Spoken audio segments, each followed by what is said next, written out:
안녕하세요. 저는 사연 많은 아내와 사는 30대 남자입니다. 흔히들 부부 사이엔 비밀이 없어야 잘 산다고 하죠. 하지만 제 아내에겐 정말 충격적인 비밀이 하나 있었습니다. 그 비밀 때문에 저도 아내를 의심하고 헤어질 결심까지 했고요. 하지만 그 비밀의 실체를 알고 나자 저는 더 아내를 사랑할 수밖에 없었습니다. 대체 어떤 비밀이길래 오히려 저희의 사이를 더 끈끈하게 만든 것인지 궁금하시죠? 지금 바로 그 사연을 말씀드리겠습니다. 저는 평범한 집안의 장남으로 태어났어요. 부모님도 모두 좋으신 분들이었고 제 여동생도 착하고 열심히 사는 친구예요. 이렇다 보니 오히려 삶이 좀 무료했다고 해야 할까요? 그땐 도무지 제 인생에 특별한 일은 없을 것 같았습니다.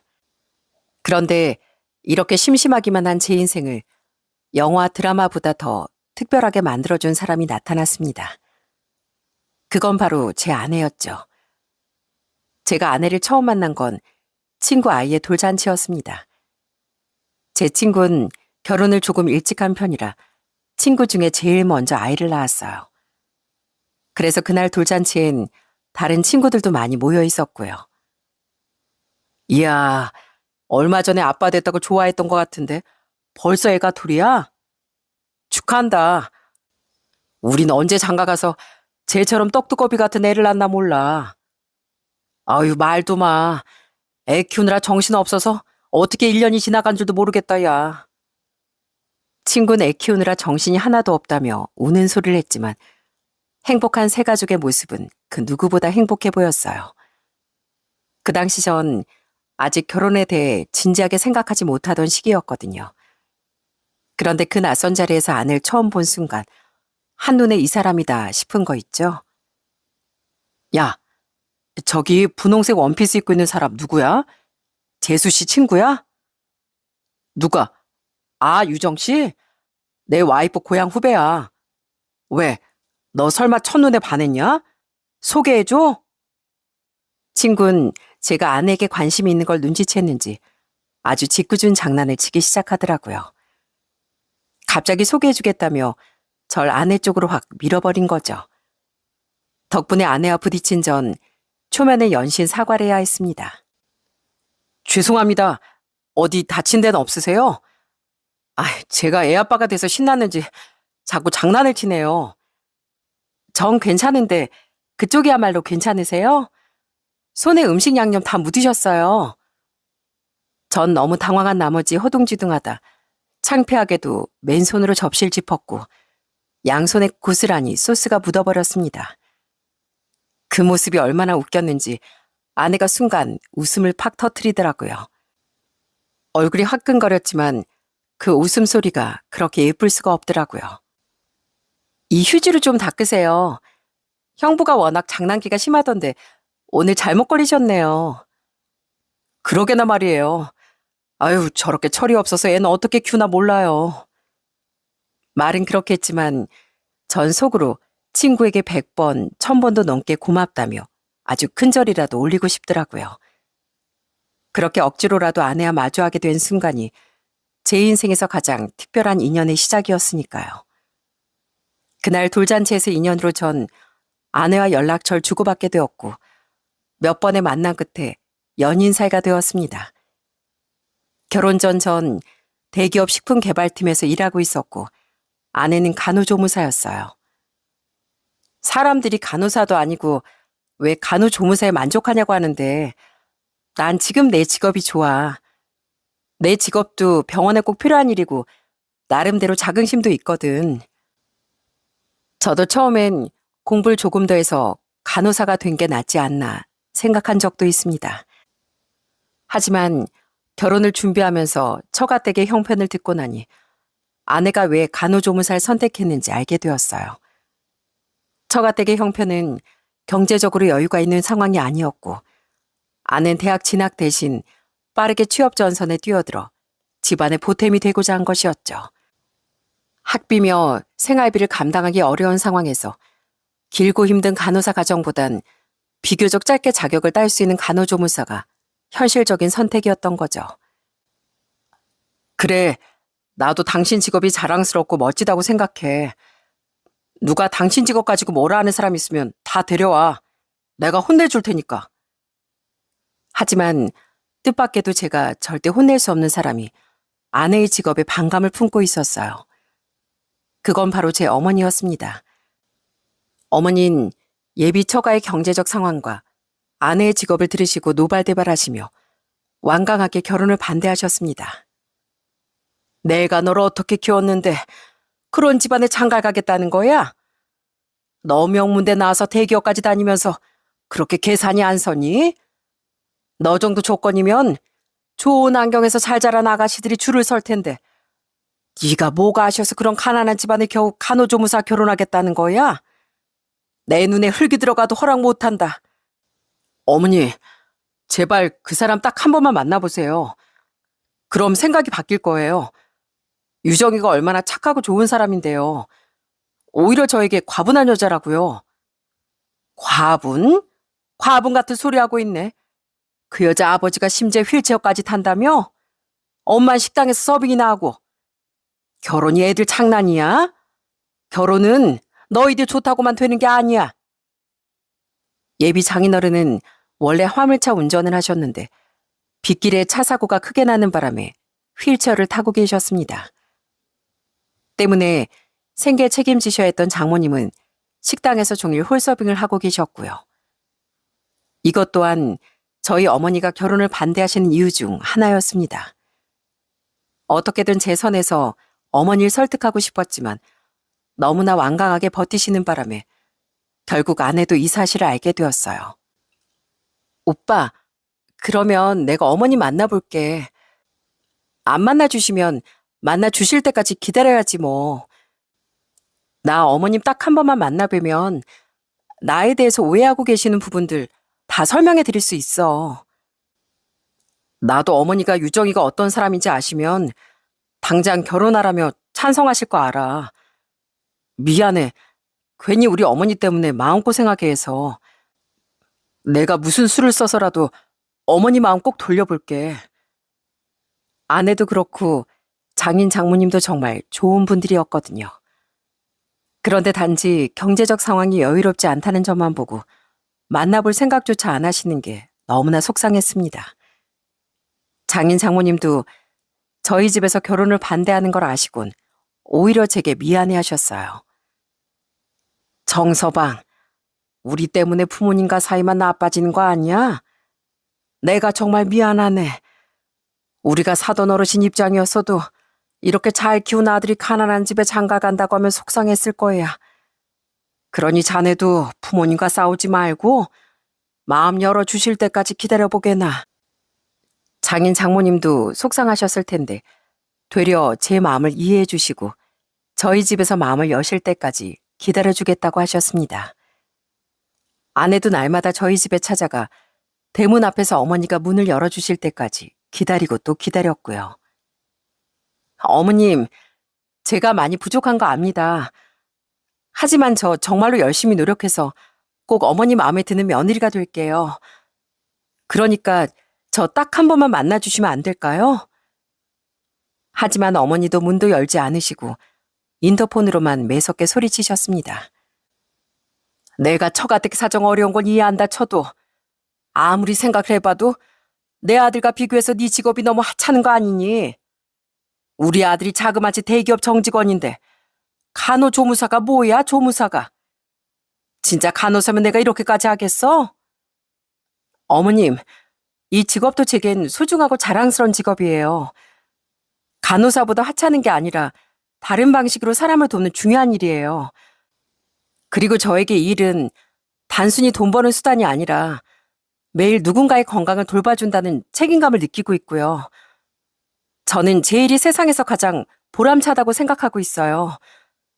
그러니까 부디 직업으로만 절 판단하지 말아주세요. 전 제가 하는 일에 자부심 가지고 있고 앞으로도 최선을 다할 거예요. 저는 그때 또 한 번 아내에게 반하고 말았습니다.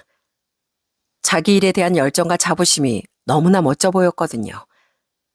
그래서 이 사람을 놓치면 제 인생에 두 번 다시 이런 사랑은 없을 거라고 확신했습니다.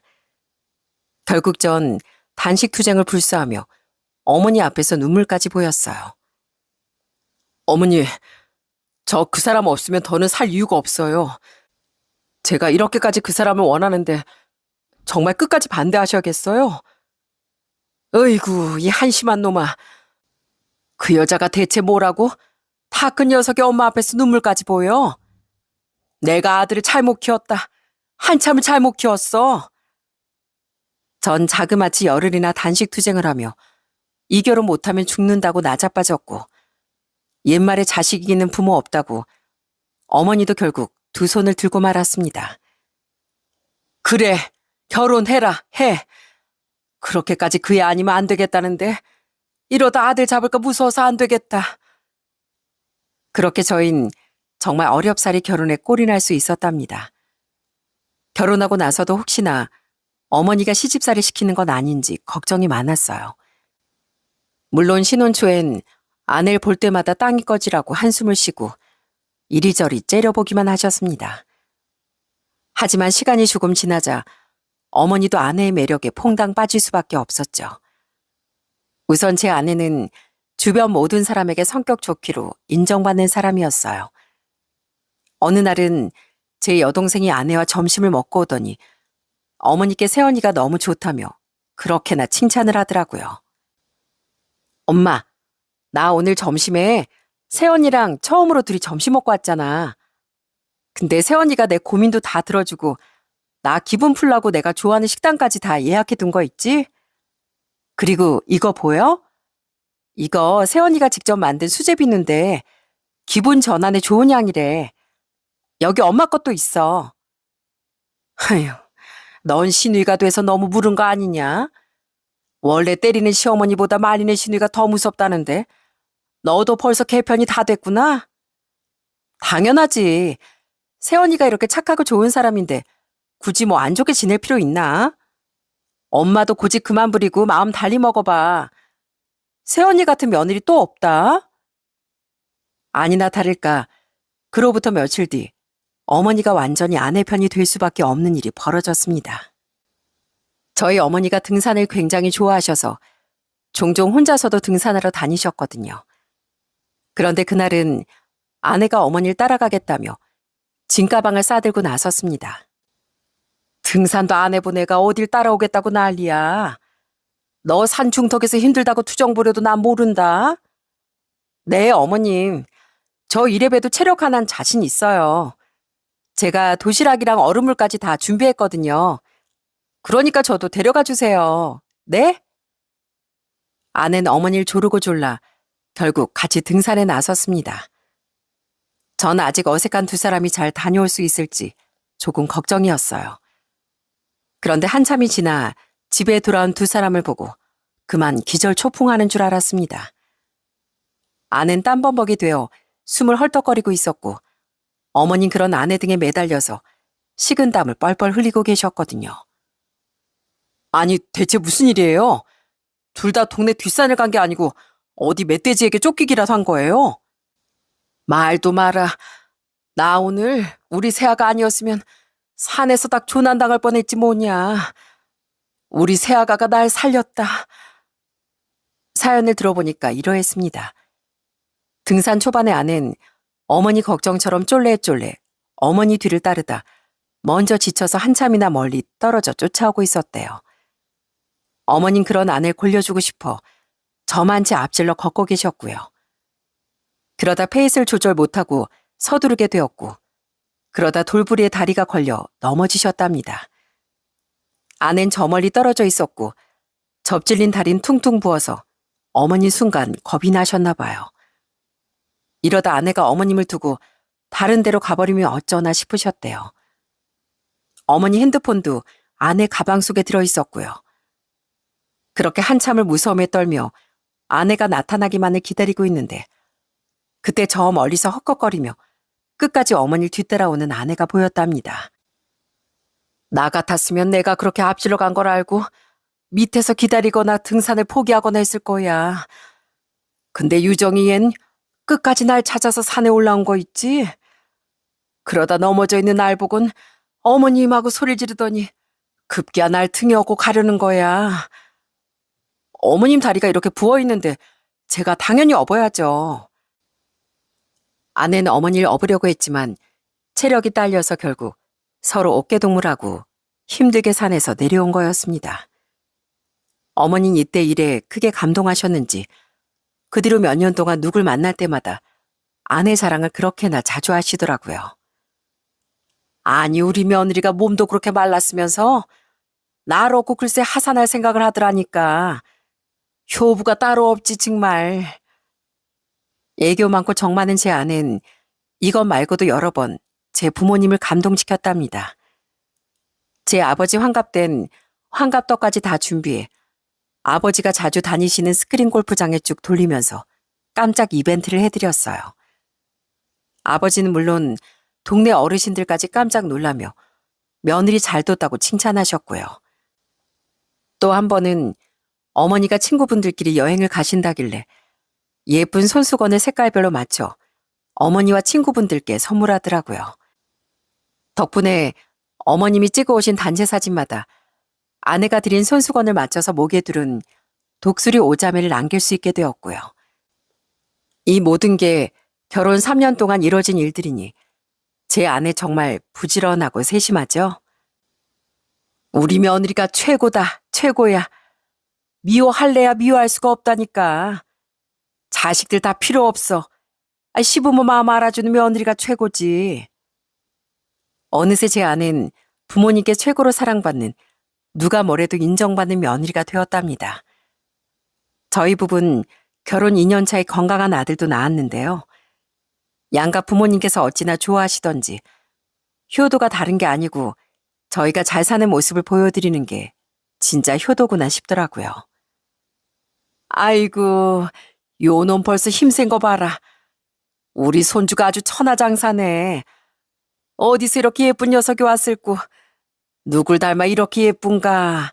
우리 며느리 닮았나? 어머니는 아내가 힘들까봐 매번 저희 집까지 오시며 아이 육아를 도와주셨답니다. 아내도 어머니의 도움을 당연하게 생각하지 않고 매번 진심으로 감사드렸고요. 그렇게 꿈처럼 행복하기만 한 날이 계속되고 있었습니다. 제 아들 녀석은 벌써부터 효자가 되려는지 잠투정도 별로 없고 돌 지나서부턴 한 번 자면 잘 깨어나지도 않았어요. 그러다 보니 이때까지 육아하느라 고생이 많았던 아내에게도 자유시간이 조금 생겼습니다. 여보, 이제 좀 있으면 우리 도윤이도 어린이집 갈 텐데 그땐 당신 이때까지 못한 일들 실컷 해. 운동도 하고 취미생활도 좀 하고 말이야. 글쎄 요즘 좀 바빠서 말이야. 시간이 영 없네. 하지만 아내는 시간이 없다며 여유가 없다는 듯 말했습니다. 사실 그 무렵 아내가 수상한 점이 한둘이 아니었거든요. 자꾸 저 몰래 베란다에 나가 통화를 하고 언뜻 보면 통화를 하면서 눈물까지 보이는 것 같았어요. 처음엔 장인 장모님과 통화하나 싶었는데 아내 말투를 보니 다른 사람과 전화 중이더라고요. 네, 전 괜찮아요. 내일 점심 같이 먹어요. 네, 그런 말씀하지 마시고요. 전 괜찮다니까요. 전 아내의 사생활을 지켜주고 싶었지만 대체 누구와 통화를 하길래 저렇게 가슴 아파하고 힘들어하나 싶어 도저히 그냥 묻고 넘어갈 수가 없었습니다. 전 정말로 아내를 의심하고 싶지 않았거든요. 그래서 최대한 조심스럽게 물었습니다. 당신 요즘 누구랑 그렇게 통화해? 그냥 내 옆에서 하면 되지. 왜 베란다까지 나가서 통화를 하는 거야? 어? 아니 그냥 시끄러울까 봐. 별거 아니야. 별거 아니긴. 요즘 당신 매번 나가서 통화하잖아. 혹시 나한테 뭐 숨기는 거 있는 거 아니지? 내가 당신한테 숨길 게 뭐가 있어. 지금 나 의심하는 거야? 괜히 생사람 잡지 마.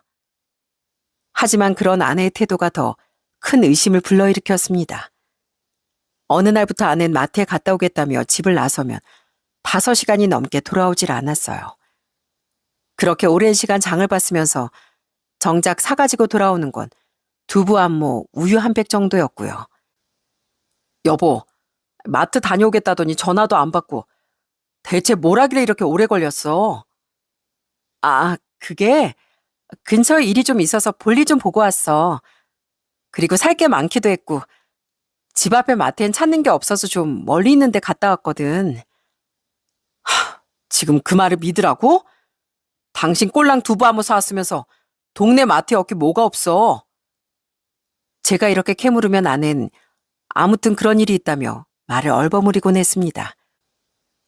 아는 제가 매번 따져묻고 아무리 추궁을 해도 여전히 마트 한 번만 갔다 오면 함흥차사처럼 몇 시간 동안이나 돌아오질 않았어요. 전 정말로 그러고 싶지 않았지만 갈수록 의심이 커져서 결국엔 아내의 외도를 의심할 수밖에 없었죠.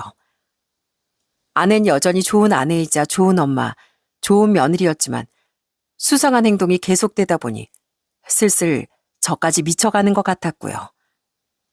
저는 잠든 아내 몰래 핸드폰까지 뒤져보았어요. 하지만 거기선 수상한 연락이나 사진은 발견되지 않았습니다. 이 사람이 나 몰래 연락을 주고받고 치밀하게 다 지운 모양이네. 대체 무슨 사이길래 이렇게까지 숨기는 게 많은 거지? 전 어느새 아내가 외도 중일 거라고 확정하곤 의처증에 걸린 남편처럼 불안해했습니다. 그러다 결국엔 의심이 폭발해 그날도 마트에 가겠다며 장바구니도 없이 나선 아내의 뒤를 몰래 따라 나섰어요. 아내는 제가 미행 중인 것도 모르고 한참을 어디론가 가더니 어느 빈민촌 골목으로 들어서더라고요. 그러다 갑자기 주변을 두리번거리길래 전 깜짝 놀라 큰 쓰레기통 뒤에 몸을 숨겼어요. 설마 들킨 건가 싶어 심장이 터질 것 같았는데 아내는 다시 아무렇지 않게 골목 끝 낡은 주택가로 걸어가더라고요. 전 긴장한 채로 한 발짝 한 발짝 조심스럽게 뒤를 따라갔고요. 그때 정말 마음속에선 온갖 나쁜 생각들이 스쳐갔죠. 무슨 미래를 이런 곳에 와서 즐기는 거야? 설마 나 몰래 만나려고 이런 데로 골랐나? 내 의심을 피하려고. 그렇게 한참을 굽이굽이 골목 안으로 들어가던 나는 놀랍게도 어느 허름한 쪽방촌 안으로 들어갔습니다. 여러분도 그런 쪽방은 아마 TV에서나 보셨을 거예요. 지붕은 낡은 슬레이트 지붕과 얇은 합판이 태양의 열기 그대로 흡수하고 있었고 비가 오면 빗물이 새는 듯한 흔적이 곳곳에 남아 있었고요. 벽은 오래된 시멘트와 벽돌, 심지어는 헌 판잘 임시로 덧대어 만든 집도 많았죠. 좁은 골목 사이론 전선이 엉켜 늘어져 있었고 골목 바닥은 울퉁불퉁한 흙과 자잘한 돌, 쓰레기 더미가 섞여 악취가 풍겼고요. 이런 환경에 사시는 분들은 대부분 독거노인 분들이나 형편이 몹시 안 좋은 분들일 겁니다. 그래서 이곳까지 저 몰래 찾아온 아내가 더더욱 수상했어요. 처가 형편이 어렵긴 했어도 이런 쪽방촌에 살만한 친척이나 지인들은 없었거든요. 내가 알기론 이런 데 사는 지인이 없는데 그렇다면 바람 피우는 상대가 여기 살거나 아니면 쪽방촌 주인이라도 되는 모양이구나. 한번 의심을 하기 시작하니 머리론 이 상황이 도무지 맞지 않는다는 걸 알면서도 마음은 억지로 최악의 시나리오를 상상하고 있었어요. 이윽고 아는 어느 쪽방촌 집 안으로 쏙 들어갔고 전 따라 들어가야 할지 말지 고민이 되어 심장이 두근거리고 손바닥에서 식은땀이 다 흘렀습니다. 그때 밖에서 얼마나 심호흡을 했는지 몰라요. 정말 따라 들어가야 하나 아니면 말아야 하나 싶어 머릿속이 혼란스럽고 몸이 점점 굳어갔습니다. 그때 마음속에선 온갖 최악의 상상이 스쳐갔어요. 혹시라도 제가 상상하기조차 싫은 무슨 일이 벌어지면 그땐 어떻게 행동해야 할까 싶어 발까지 동동 굴렀답니다. 하지만 동시에 마음 한쪽에선 들어가야 한다는 강한 충동이 일었어요. 아내가 혼자 있지 않다는 걸 확인하고 싶다는 마음과 혹시라도 잘못된 상상을 하는 제 자신이 두려워 망설이는 마음이 교차했습니다. 결국 전 30분도 넘게 고민하다가 마음을 다잡곤 문고리에 손을 올렸습니다. 손은 떨리고 발은 굳었지만 주저할 수만은 없었어요. 그렇게 굳은 결심을 하고 문도 두드리지 않고 바로 낡은 현관문을 열어젖혔죠. 당황스럽게도 문은 잠금 장치도 없이 쉽게 열리더라고요. 그렇게 너무나 쉽게 문이 열렸고 전 집안 풍경을 보며 입을 틀어막고 말았습니다. 어서 식사하세요. 배 많이 고프시죠? 저 없더라도 식사는 잘 챙겨 드셔야죠. 제가 반찬도 해서 냉장고에 넣어놨는데 왜 안 꺼내 드셨어요? 낡고 다 무너져가는 폐허 같은 집안엔 어떤 백발 노인과 아내가 있었습니다. 아낸 거기서 백발 노인에게 밥을 차려주고 있었어요. 한참 식사 시중을 들던 아낸 곧 저와 눈이 마주쳤고 손에 들고 있던 젓가락을 떨어뜨리더라고요. 여보, 당신이 어떻게 대체 여기는 어떻게 알고 온 거야?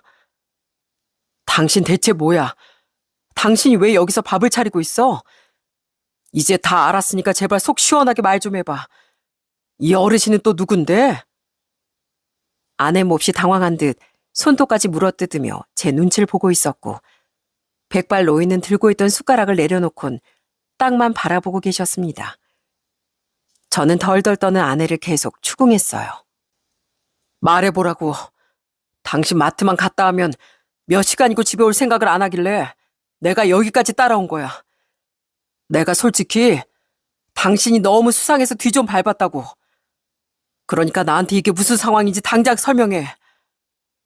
아는 계속 대답을 못하고 우물쭈물 망설였고 결국엔 그 백발 노인이 먼저 입을 열었습니다. 거기 현관에 서서 그러지 말고 일단 안에 들어와 앉아요. 날이 꽤 추워졌어요. 찬바람 쐬지 말고 들어오시겠나. 어르신 말씀에 결국 전 찜찜한 마음으로 방으로 들어갔습니다. 집 전체엔 겨울인데도 곰팡이 냄새가 가득이라 저도 모르게 얼굴을 찡그렸어요. 70대 초반 정도 돼 보이는 어르신은 제게 먼저 정중하게 인사를 건네셨습니다. 이렇게 만나게 되네요. 얘기 많이 들었습니다. 사실 내가 유정이 애비되는 사람이에요. 많이 놀랐죠? 미리 말 못해서 이거 미안하게 됐습니다. 네?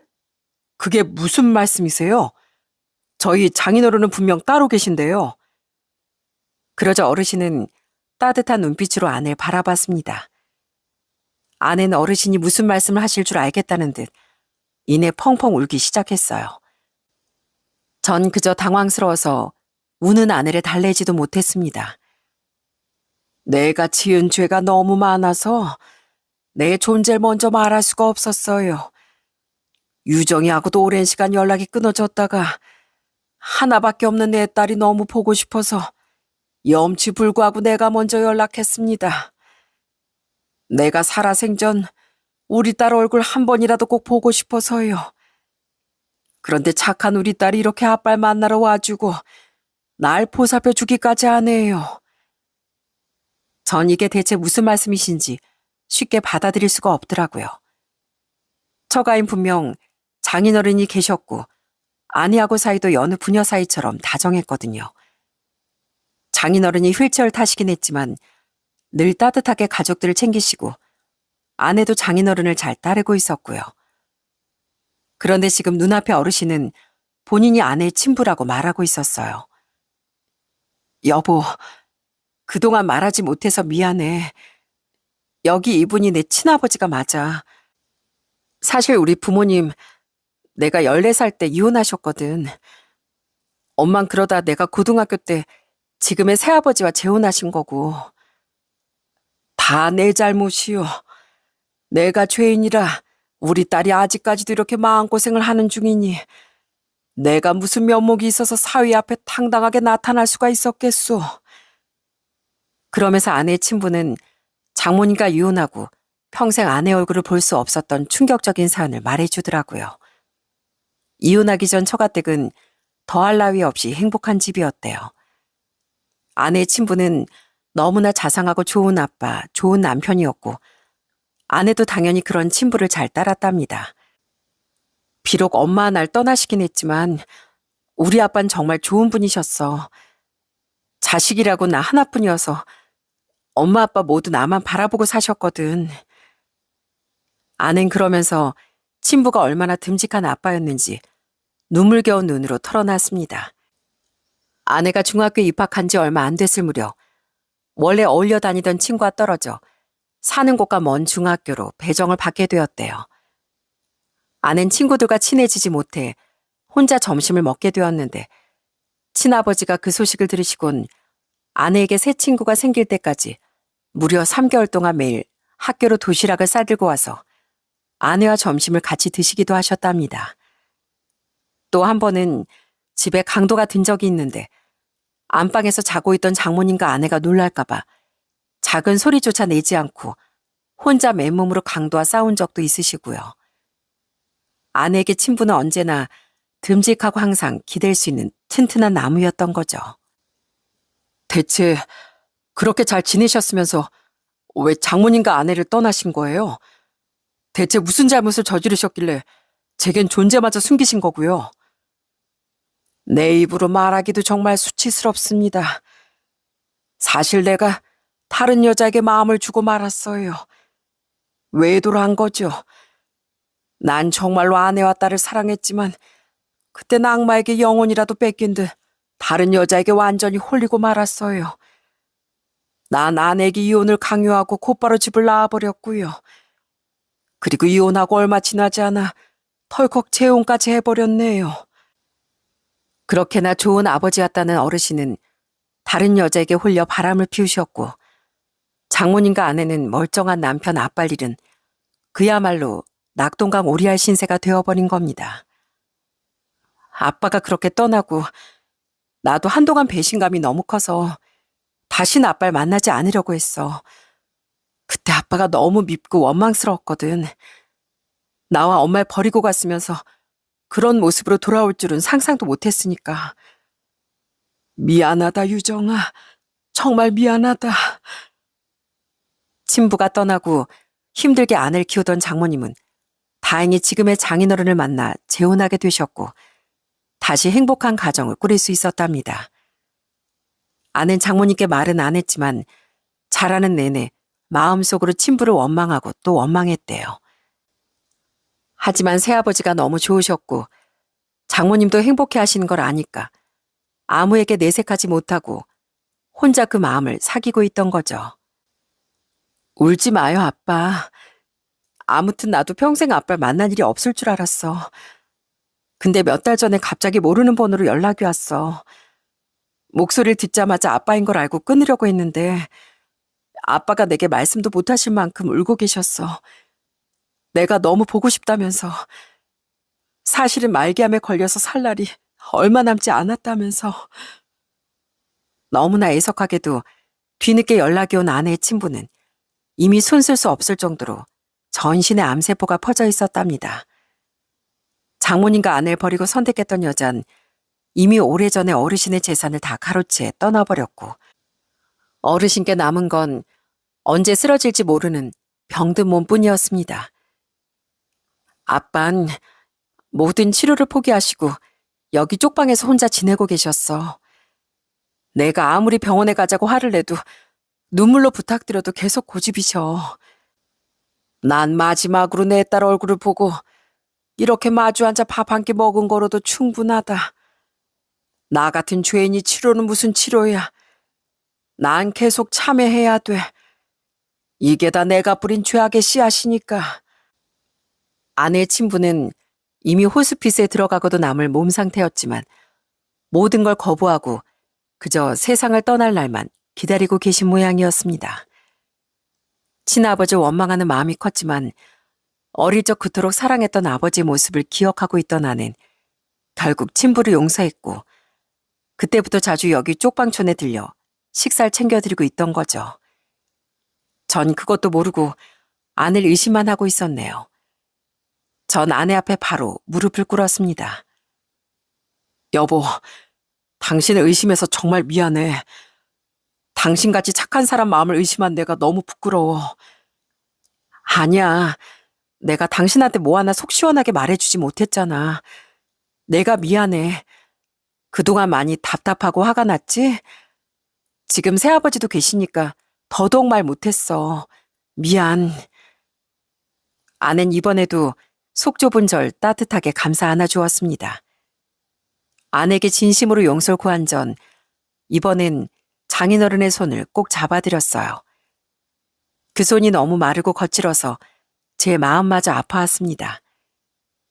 그러면서 오랜만에 만난 친아버지 모습이 이렇게 망가진 걸 보고 아내의 마음이 얼마나 아팠을까 싶어서 눈시울이 붉어졌습니다. 그동안 친아버지를 미워하고 원망했을 아내가 이젠 시간이 얼마 남지 않은 아버지를 보살피며 용서할 수밖에 없었던 사정을 생각하니 저 역시 감동하지 않을 수 없었습니다. 제가 장인어른이라고 불러도 괜찮겠죠? 장인어른, 옛말에 죄는 미워하되 사람은 미워하지 말라는 말이 있잖아요. 아내가 장인어른을 다시 만날 수 있었던 건 장인어른이 아내에게 분명 좋은 아버지셨기 때문일 겁니다.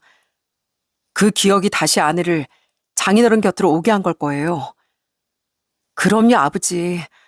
전 언제나 아빠만을 위해 하늘에 기도드리고 있어요. 전 이미 오래전에 아빠를 다 용서한걸요. 평소 신앙심이 깊은 아내는 진심으로 매일 친아버지를 위한 기도를 올렸답니다.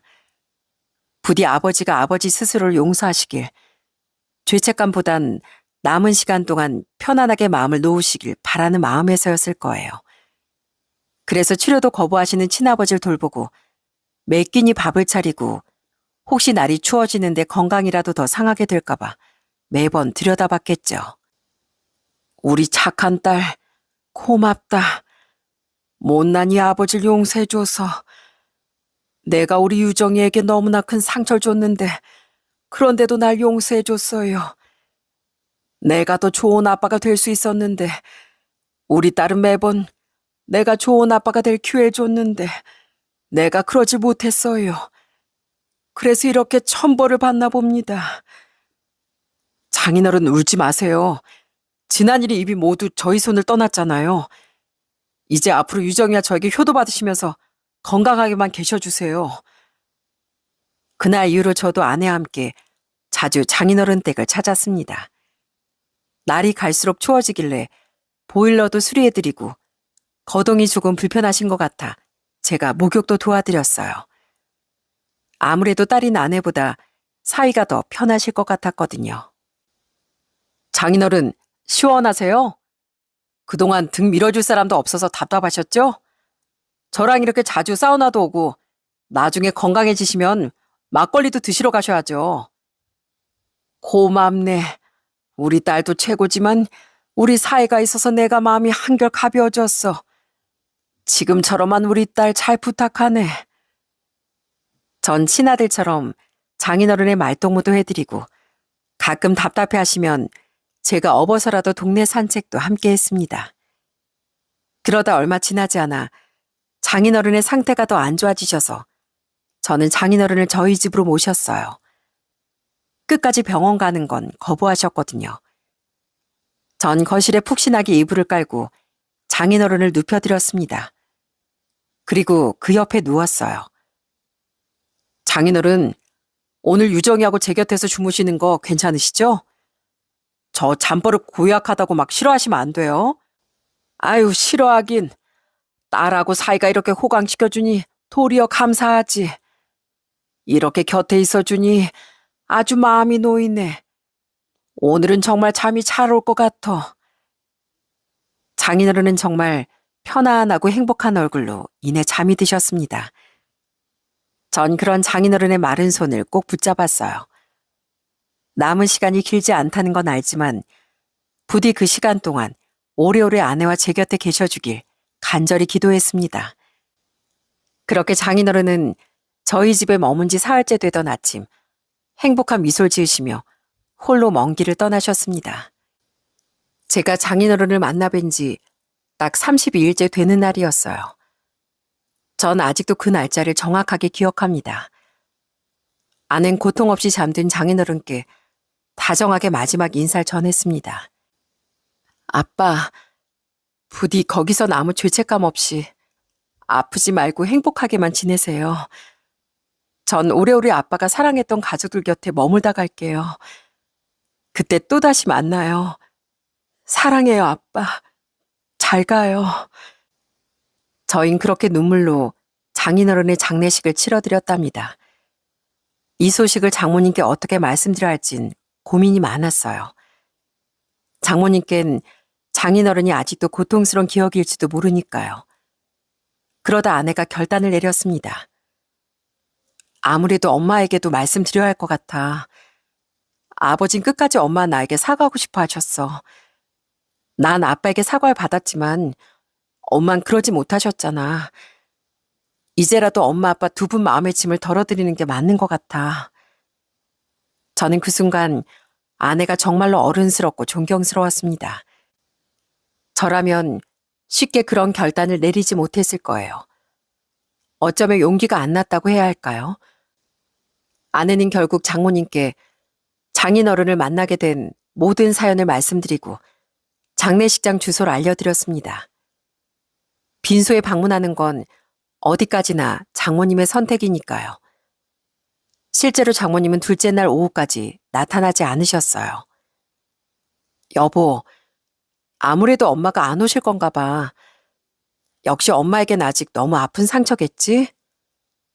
우리 조금만 더 기다려보자. 장모님도 고민하실 시간이 필요하실 거야. 사실 너무 갑작스러웠잖아. 그러다 조문객들도 모두 들어간 새벽, 검은 옷을 입은 장모님이 장례식장에 찾아오셨더라고요. 장모님은 이미 펑펑 울고 오셨는지 눈이 저희만큼이나 부어 있었어요. 장모님은 장인어른의 영정사진을 보시곤 그 자리에 주저앉으셨습니다. 이 인간아, 몹쓸 인간아. 그러고 바람나서 갔으면 잘 살기라도 하지. 결국 이 꼴이 났어. 이렇게 가버릴 거면 그러고 가지나 말지. 갈 거면 돌아오지 말지. 이 나쁜 인간아. 사랑하는 남자에게 배신당한 장모님의 깊은 상처를 감히 저희가 어떻게 헤아릴 수 있겠습니까? 장모님은 오래도록 오열하시며 그동안의 아픔과 회한을 모두 털어내셨어요. 장모님은 지금의 장인어른께서 놀라실까봐 말씀도 못하시고 고민 끝에 장례식장에 오셨다고 합니다. 유정아, 우리가 부모로서 너한테 참 못할 짓을 했다. 우선 끝까지 부모 자리를 지키지 못했고 우리가 힘들단 이유로 너한테 이해를 강요만 했어. 가난한 집에 너처럼 착하고 예쁜 딸이 태어나 이렇게 끝까지 마음고생을 시킨다. 너희 아빠도 그렇고 나도 그렇고. 엄마, 왜 그런 말을 해요? 나 고생한 적 없어. 내가 힘들 때마다 엄마 아빠가 항상 옆에 계셔줬잖아요. 새아버지도 그렇고요. 난 언제나 행복하기만 했어. 정말이야. 아휴, 이 짠한 거. 유정아, 가끔은 힘들면 힘들다고 털어놔도 돼. 엄마한테 말 못할 얘기라면 네 남편에게라도 꼭 털어놔야 한다. 안 그러면 네 마음에 벽만 깊어져. 아낸 그러자 그동안 참기만 했던 감정이 북받쳤는지 그제야 장모님 품에 안겨 한참을 울었습니다. 엄마, 사실 나 아빠가 너무 미웠는데 한편으로 너무 불쌍해서 어떡할 수가 없었어요. 아빤 그때 왜 우릴 떠난 거야? 그리고 왜 다시 나타났을 때 그렇게 아픈 모습으로 나타난 거야? 나 정말 속상했어, 엄마. 그래, 실컷 울어. 그러라고 있는 게 부모 품이다. 너 울고 싶으면 얼마든지 울어도 돼, 우리 딸. 비록 장인어른과 영원한 이별을 고하는 순간이었지만 저희에겐 새 출발을 다짐하는 순간이기도 했네요. 그날 저흰 눈물로 얼룩진 서로를 안아주었습니다. 아낸 친아버지와의 지난 세월 속 상처를 내려놓고 마지막까지 함께할 수 있었던 시간에 감사했습니다. 마지막으로 장인어른을 보내드리며 아낸 말했습니다. 이제 아빤 평안하시겠죠? 제가 기도할게요. 매일 언제나 아빠가 행복하시길요. 저도 그 순간 마음속으로 다짐했습니다. 아내가 다시 진심으로 웃으며 살아갈 수 있도록 우리 아이와 함께 행복한 시간을 만들어주겠다고요. 그로부터 또 얼마간의 시간이 지난 지금 저흰 전보다 더 서로를 굳게 믿으며 살아가고 있습니다. 저희 부모님도 이젠 아내를 친딸처럼 아껴주고 계세요. 가끔은 어머니와 아내가 꼭 또래 친구 같기도 합니다. 유정아, 이 옷 어떠니?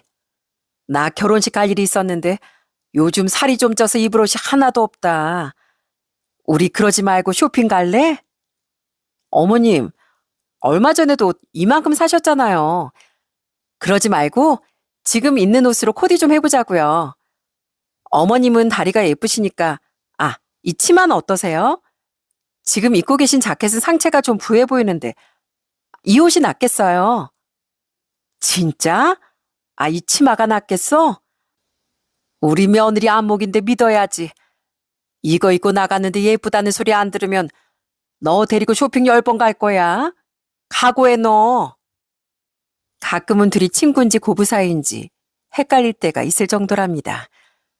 물론 저도 처가에 가서 철없는 막내 아들처럼 굴기도 하고요. 지금 장인어른께서 휠체어를 타시다 보니 멀리 나가기 불편해 하시는데 저와는 어디 나갈 때마다 든든하다고 좋아하시거든요. 자네 장모는 힘이 없어서 휠체어를 제대로 밀지도 못한다니까. 근데 이렇게 정서방 오면 아주 시원하게 쌩쌩 달리니까 내 속이 뻥 뚫리는 것 같아. 정말요? 장인어른, 그러면 저 조금 더 빨리 달립니다. 무섭다고 멈추러 가시면 안 돼요. 이젠 이렇게 짓궂은 장난을 칠 정도로 아주 막역한 사이가 되었네요. 새 장인어른께선 가족들에게 참 다정하신 분이라 제가 아들처럼 이렇게 장난을 쳐도 늘 웃어주곤 하세요. 전 언제나 그런 새 장인어른 그리고 장모님께 많은 걸 배우고 있습니다. 아내가 지금처럼 건강하고 밝고 다정하게 자라게 된 것도 다 두 분 덕분이니까요. 제 아이도 아내의 장점을 닮아 아내만큼이나 좋은 사람으로 자라게 되겠죠? 저 역시 아내를 보며 많은 걸 배우고 성장하고 있으니까요. 여보, 거기서 뭐 하고 있어? 오늘 어머님 아버님하고 볼링 점수 내기했단 말이야. 오늘은 기필코 우리가 이겨야 돼. 알겠지? 알겠어. 나만 믿어. 내가 올린 볼링핀 다 쓸어버리고 말 테니까. 이제 아내와 전 함께 보내는 소소한 일상 속에서 큰 행복을 찾습니다. 늘 반복되는 일상이지만 그 속에서 서로가 얼마나 소중한 존재인지 깨닫고 있거든요. 매일 아침 아이를 깨우는 아내의 목소리, 따뜻한 손길, 상냥한 얼굴을 보며 저 역시 큰 힘을 얻습니다.